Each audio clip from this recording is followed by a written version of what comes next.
आज की वीडियो में पटरी व प्रकार की सहायता से कोनों का बनाना।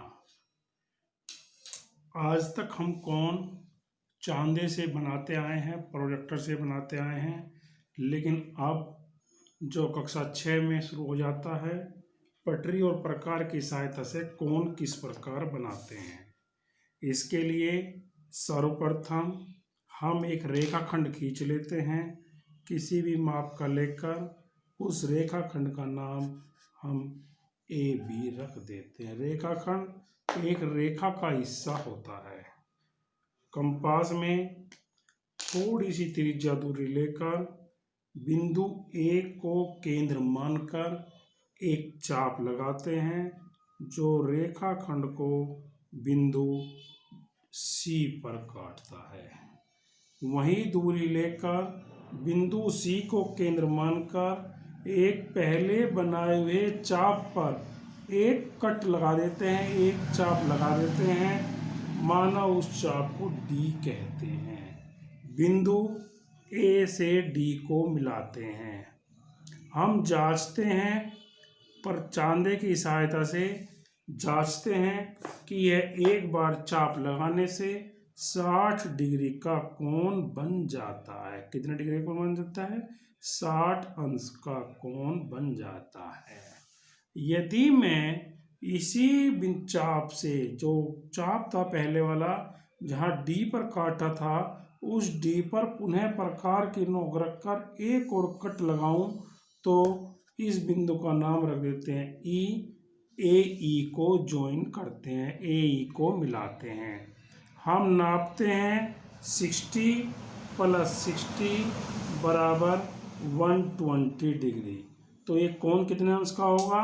120 अंश का कोण होगा, और 120 अंश के कोण को अधिक कोण कहते हैं। कितने अंश का कोण हुआ? 120 अंश का। और पहले 60 अंश का कोण हुआ था, जिसे हम न्यून कोण कहते हैं। इसी प्रकार यदि मैं बार बार कट लगाऊं तो एक बार कट लगाने पर 60 अंश का कोण बन जाता है। मैं एक और चित्र के माध्यम से बताता हूं। सबसे पहले हम एक रेखाखंड खींचते हैं। रेखाखंड का नाम हम कुछ भी रख सकते हैं, कोई जरूर नहीं कि ए बी हो, पी क्यू रख देते हैं। प्रकार के नोक में कुछ भी त्रिज्या लेकर प्रकार के नोक को बिंदु पी पर या क्यू पर रखकर एक चाप लगाते हैं। एक चाप लगाते हैं। जो चाप बिंदु रेखा पी क्यू को आर पर काटता है, बिंदु आर की सहायता से एक आर्क जो पहला चाप था उस पर डालते हैं, जिसका नाम हमने एस रख दिया, और एस क्यू को मिला देते हैं। हम जांच चुके हैं कि ये एक बार काटने पर 60 अंश का कोण बन जाता है, जिसे हम न्यून कोण कहते हैं। यदि मुझे कोण का समद्वि भाजक करना हो, क्या करना हो? कोण का समद्वि भाजक, अर्थात उसे दो हिस्सों में बांटना हो। 60 अंश का कोण बिंदु एस को केंद्र मानकर एक चाप लगा देते हैं। उसी दूरी से बिंदु आर को केंद्र मानकर एक चाप लगा देते हैं, जो दोनों चाप एक दूसरे को बिंदु टी पर काटते हैं।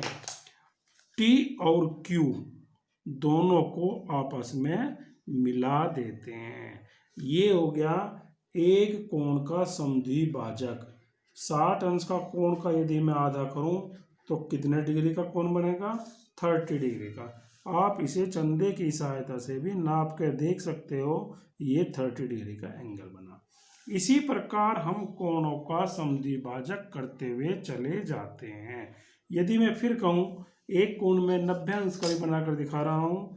सबसे पहले एक हम रेखाखंड खींचते हैं।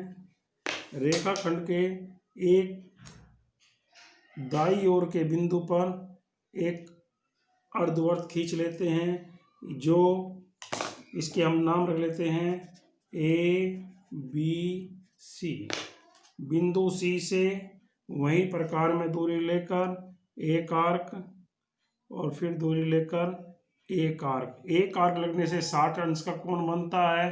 फिर एक बार और कट लगाने से 60 + 60 = 120 अंश का कोण बन जाता है। यदि मैं इन दोनों आर्क जो लगाए गए हैं, एक एक आर्क उन दोनों से लगाऊं, वे एक दूसरे को बिंदु D पर काटते हैं।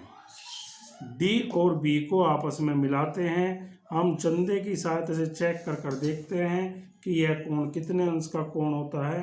90 अंश का कोण होता है, जिसे हम समकोण कहते हैं। इस प्रकार हम कोणों का समद्विभाजक करते चले जाते हैं।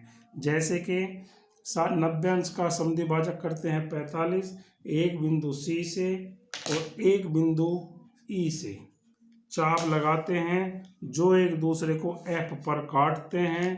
बिंदु P और F को आपस में मिला देते हैं। हम जांचते हैं कि ये जो कोण बनता है 90 अंश का कोण का मतलब कितना हुआ, 45 डिग्री का कोण बन जाता है, जो न्यून कोण कहलाता है। इस प्रकार हम कोणों को बनाते हुए पटरी और प्रकार की सहायता से चले जाते हैं। अब होमवर्क के अंदर ही मैं आपको यही एक एंगल दे रहा हूँ। 30 डिग्री का एंगल बनाना है, 45 डिग्री का एंगल बनाना है, 60 डिग्री का एंगल बनाना है, 120 डिग्री का एंगल बनाना है, और भी अपने किताब के अनुसार हमें कोणों को बनाकर जांचना है कि हमारा क्वेश्चन सही है या गलत है।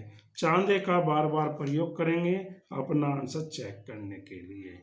यदि कोई बात समझ ना आई हो, कमेंट बॉक्स में लिख देना, दोबारा से उनको फिर दोबारा समझा दिया जाएगा। धन्यवाद।